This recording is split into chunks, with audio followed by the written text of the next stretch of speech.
Vice President Shettima meets airline operators of Nigeria, assures of better working environment.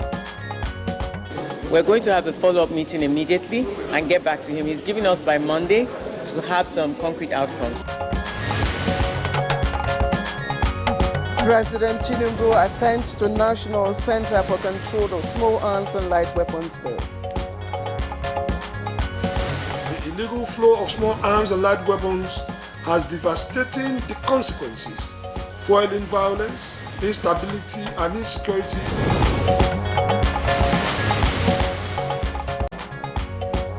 Nigeria's First Lady Oluremi Tinubu launches Young Farmers Club, Nigeria. The aim of the Young Farmers Club Nigeria is to catch them young by making farming more appealing. On Good Morning Nigeria today, we shall focus on flood insurance and ecological fund.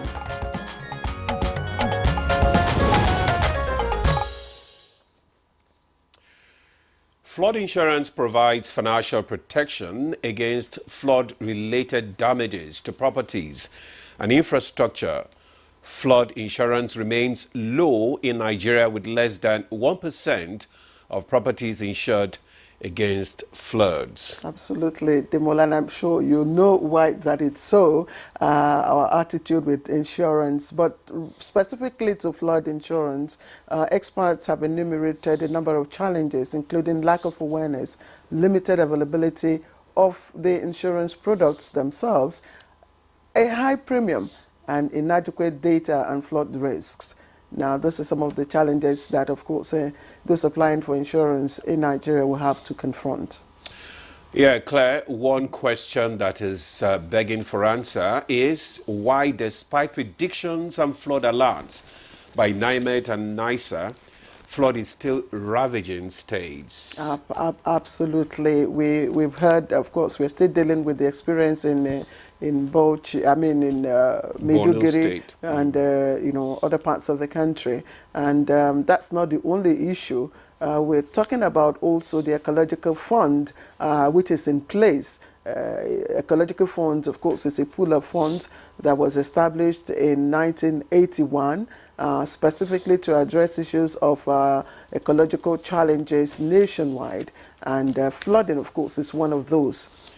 Yeah, that's true. The objectives of setting up the fund is to mitigate environment degradation, provide relief to disaster-affected communities, and support ecological projects. And so today on Good Morning Nigeria, we'll be looking at a crucial issue that's been making headlines in Nigeria, and that, of course, is flooding. The recent devastating floods have left hundreds of thousands of people displaced, and many others are wondering why the ecological fund established to address such environmental challenges hasn't made a much more significant impact. So what role should flood insurance play in mitigating the impact of floods? We will be exploring the challenges and opportunities surrounding flood insurance and ecological fund utilization in Nigeria. Absolutely. And just to also remind you that the flood insurance was, a measure that was muted here in Good Morning Nigeria by one of our guests. And some other person also raised the issue of ecological fund. And of course, this is the prompt why we're having this issue. We'll also examine the current state of flood preparedness, response and recovery, and we'll be discussing innovative solutions to addressing these issues. So join us as we focus on the complexities of flood management in Nigeria and explore ways to create a more resilient and sustainable future. I am Ademola Adeoye. Why are you looking at me and mentioning your name? Because I'm just wondering. Don't worry, I won't mention Ademola today. Good. I am Claire Adelabu Abdul-Razak, and I join Ademola to welcome you to the program. And it's live on the network service of the NTA.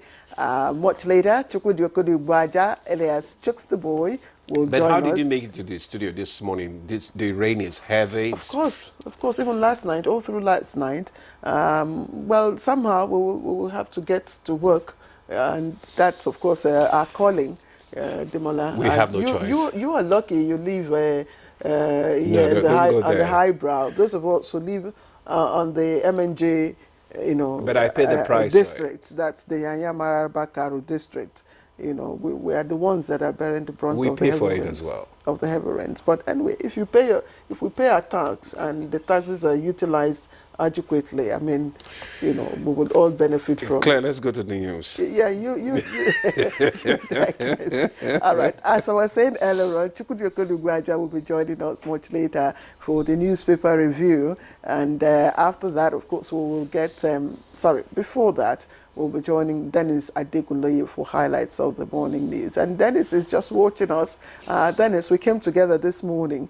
You may wish to tell the mother how we got here. Oh, we were fortunate to get a ride from our driver, and we managed to escape the rain, thank goodness. Good morning, Claire and Ademola.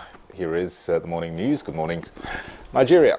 A week after the signing of the Cape Town Convention Practice Directions, Vice President Kashim Shettima has assured stakeholders in the country's aviation industry of the federal government's commitment to creating a conducive and better operating environment for airlines. He gave the assurance during a meeting with airline operators of Nigeria at the presidential villa. To make sure that Nigerian airlines are given their dues abroad. Because His Excellency has put such an importance on this, on supporting Nigerian businesses in aviation and other sectors. There was another company in another sector in attendance. We're going to have the follow-up meeting immediately and get back to him. He's giving us by Monday to have some concrete outcomes. The federal government has underscored the crucial role the Nigerian capital markets must play in the realization of the target of the Tinubu administration to create a $1 trillion economy. Vice President Kashim Shettima stated this when he received executive members of the Association of Capital Market Academics of Nigeria, led by its president, Professor Uche Walike, at the presidential villa. And President Bola Tinubu has assented to the National Center for Control of Small Arms and Light Weapons bill, in line with the United Nations Charter on the Control of Arms Proliferation. The center is further domesticating the United Nations Charter and mainstreaming gender in the fight against illicit arms trade. This workshop on gender mainstreaming is especially important as it corresponds with the United Nations Security Council resolution, which emphasizes the role of women in conflict prevention and peace building. The growing dependence on artificial intelligence and digital platforms is increasing cyber and security threats in Nigeria. The federal government, through the National Cyber Security Coordination Center and the Office of the National Security Advisor, is rising to the occasion to address these threats.